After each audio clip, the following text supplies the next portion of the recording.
Nous continuons à la suite de la chimie du vivant avec le chapitre 2 qui traitera des cellules comme unité d'organisation et de fonctionnement. Et donc, nous travaillerons comme problématique comment s'organisent et fonctionnent les cellules et comment expliquer leur unité de fonctionnement et d'organisation. Ceci nous permettra d'aborder les parentés des êtres vivants.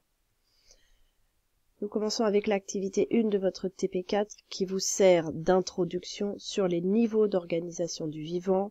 Donc le niveau le plus haut, le niveau de l'organisme, des organismes, qui va d'une centaine de mètres. C'est un niveau assez large, qui va d'une centaine de mètres jusqu'au millimètre. On rentre dans l'échelle microscopique, alors que tout ceci est visible à l'œil nu.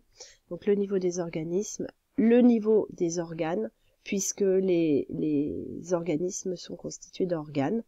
En dessous, on rentre dans l'échelle cellulaire, donc les cellules qui sont visibles en microscopie optique et plus précisément ensuite en microscopie électronique. Donc là, on est à l'ordre du micromètre, c'est-à-dire 10 puissance moins 6 mètres.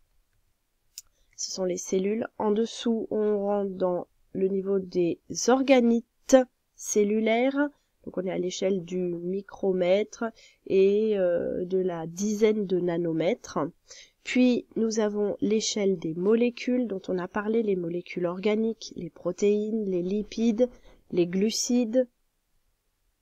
Et enfin, nous avons l'échelle des atomes. Ces derniers niveaux, organites, molécules et atomes, ne sont visibles qu'en microscopie électronique. Vous deviez dans votre TP classer 4 éléments qui appartenaient au même organisme. Donc il y avait l'élodée, c'était l'organisme, une dizaine de centimètres. Les feuilles d'élodée qui sont ces organes, donc de l'ordre de un peu moins du centimètre, un demi-centimètre. Les cellules de l'élodée, de l'ordre de la dizaine de micromètres. Et puis la molécule de chlorophylle que l'on retrouve à l'intérieur, puisque l'élodée est un végétal vert, donc un végétal chlorophyllien, de l'ordre du nanomètre. Donc un petit rappel d'introduction à noter, le vivant s'organise sur plusieurs niveaux d'échelle, d'environ 10 puissance 2 mètres, c'est-à-dire 100 mètres, à 10 puissance moins 10 mètres, c'est-à-dire 0,1 nanomètre. Du plus grand au plus petit, nous retrouvons l'échelle des organismes, l'échelle des organes, l'échelle des cellules, l'échelle des organites cellulaires, l'échelle des molécules et enfin l'échelle des atomes. Nous commençons maintenant à parler de l'organisation des cellules avec le grand 1, une unité d'organisation. Vous avez travaillé dans l'activité 2 de votre TP et vous avez comparé différents types de cellules, avec en particulier les cellules animales et les cellules végétales. Alors un petit peu d'histoire des sciences, il faut savoir que les cellules ont été mises en évidence au XVIIe siècle par un Anglais, donc, et le mot a été utilisé la première fois pour décrire ces observations de cellules végétales où ce scientifique anglais observait des petits compartiments, des petites chambres comme ça, et il a utilisé le terme de cells, donc pour cellules. À noter aussi que le XVIIe siècle correspond aux premiers microscopes fonctionnels qui permettent d'observer des structures invisibles pour le moment à l'œil nu. Donc vous en classe, vous avez observé différents types de cellules et en particulier des cellules animales et des cellules végétales chlorophylliennes. Vous avez retrouvé des constituants cellulaires que vous connaissiez du collège, à savoir le noyau des cellules, un seul noyau à l'intérieur d'une cellule, le cytoplasme qui entoure le noyau à l'intérieur de la membrane, qui n'est pas vide, et puis la membrane plasmique qui délimite les cellules. Et puis, dans les cellules végétales, vous avez mis en évidence d'autres constituants cellulaires que vous ne connaissiez peut-être pas du collège, des chloroplastes, une paroi qui entoure la membrane plasmique et une vacuole qui correspond à un compartiment fermé dans le cytoplasme qui est rempli de liquide. Vous avez ensuite légendé votre schéma. Je rappelle que je vais évaluer donc la technique des légendes, c'est-à-dire des légendes dont les flèches sont horizontales, parallèles entre elles, alignées, donc qui s'arrêtent toutes au même niveau des deux côtés, et la justesse des légendes. Donc là, il fallait me légender les constituants communs, membrane, noyau et cytoplasme, que l'on retrouve à la fois dans les cellules animales et végétales. Et puis, il fallait légender les constituants propres aux cellules végétales, chloroplastes, la paroi cellulaire épaisse qui entoure les cellules végétales et la vacuole. On n'oublie pas de mettre un titre et on n'oublie pas de mettre le grossissement du microscope. Vous n'avez pas observé ces cellules au microscope, mais cela constitue un troisième type de cellules où l'on retrouve les éléments que vous connaissez, à savoir cytoplasme, noyau, membrane. Donc là, ce sont des levures observées au microscope, grossies 800 fois. Les levures, ce sont des champignons unicellulaires. Un être vivant unicellulaire est donc un être vivant constitué d'une seule cellule, c'est-à-dire que là, vous prenez un être vivant, un autre, alors que les organismes que vous avez étudiés juste avant, les lodés, les cellules des lodés, un organisme pluricellulaire, c'est-à-dire constitué de plusieurs cellules, et puis les cellules de pancréas humains, vous savez bien que l'homme est constitué de milliards de cellules. On peut continuer les observations microscopiques avec l'observation de bactéries au microscope. On est toujours dans ce qu'on appelle la microscopie optique, avec un système de lentilles et de loupes grossissantes. Là, on arrive à un grossissement de 1000 et on s'aperçoit que les bactéries sont peu visibles au microscope optique et donc il va falloir passer et changer de type de microscopie et passer à de la microscopie électronique qui permet de grossir beaucoup plus et d'observer ce qu'on appelle des ultrastructures cellulaires. Donc c'est tout ce qui est, en fait, toutes les échelles qui sont plus petites que le niveau cellulaire. Ce niveau d'observation va de l'échelle des atomes des molécules jusqu'à celui des cellules, et il permet en particulier de mettre en évidence les organites cellulaires lorsqu'ils sont présents. Alors cette définition est à connaître et à noter dans le cours, je vous rappelle, on est dans le grand 1, vous pouvez noter cette définition. Un organite cellulaire est une structure spécialisée dans une fonction, et surtout, c'est une structure qui est contenue dans le cytoplasme et qui est délimitée par une membrane. Vous avez en activité 3 dû observer différentes ultrastructures cellulaires dans votre livre en microscopie électronique. Alors si on prend la première cellule observée, c'est un lymphocyte, c'est-à-dire un globule blanc humain.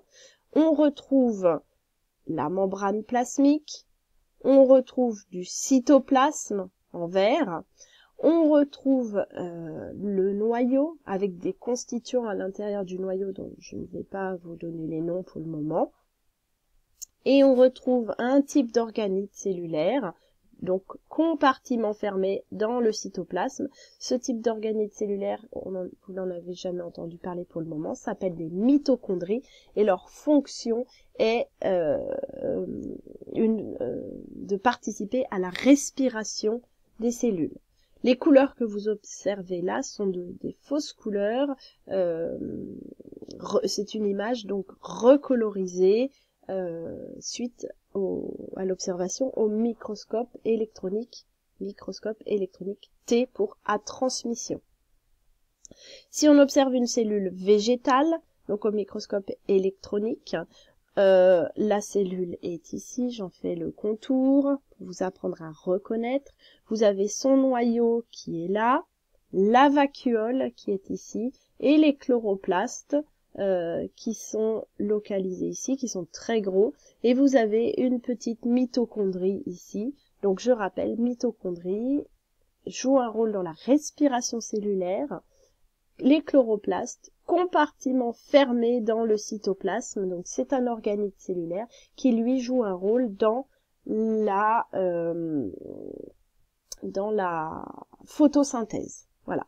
Donc, si vous regardez cellules animales, cellules végétales, je retrouve noyau, organite fermé, mitochondrie, organite fermé, chloroplaste, organite fermé.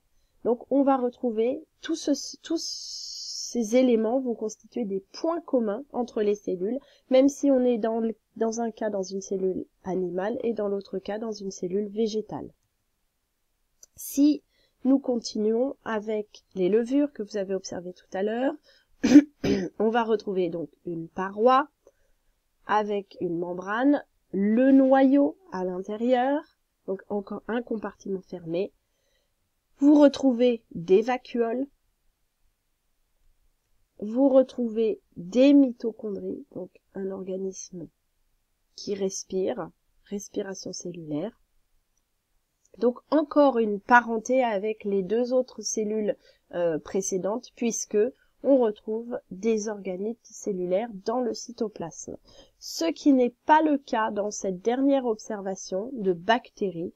Dans les bactéries, on retrouve une paroi et une membrane plasmique, mais à l'intérieur du cytoplasme, les éléments, il y en a peu, et en particulier les éléments qui sont d'habitude enfermés dans un noyau, eh bien, sont libres dans le cytoplasme.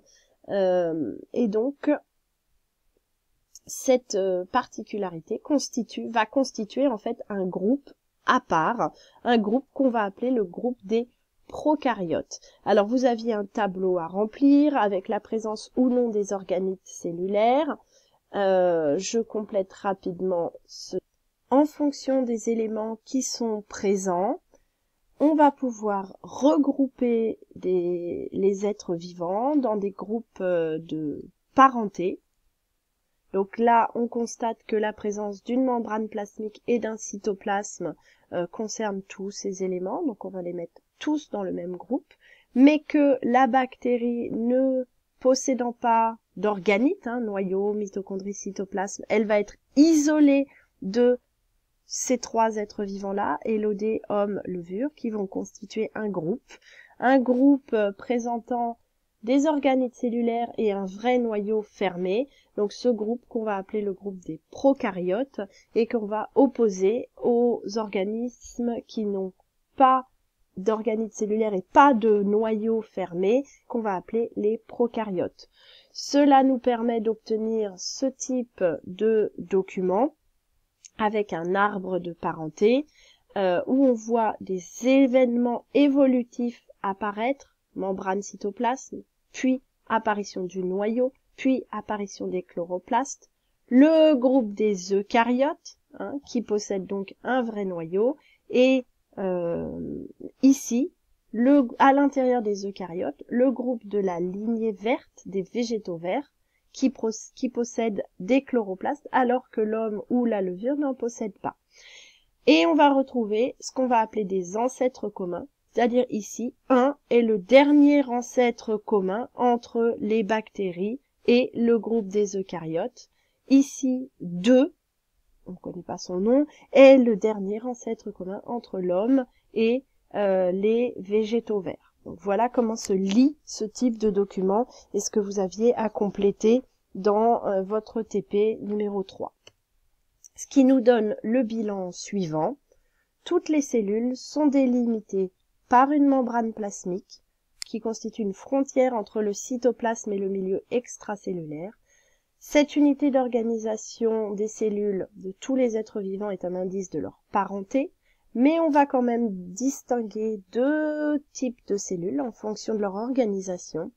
Les cellules eucaryotes, dont le cytoplasme contient des organites spécialisés et un vrai noyau, délimité par une enveloppe nucléaire, et les cellules prokaryotes de petite taille qui ne contiennent aucun organisme et dont le matériel génétique est libre dans le cytoplasme. Et voilà un schéma bilan des différents types de cellules que vous avez à connaître.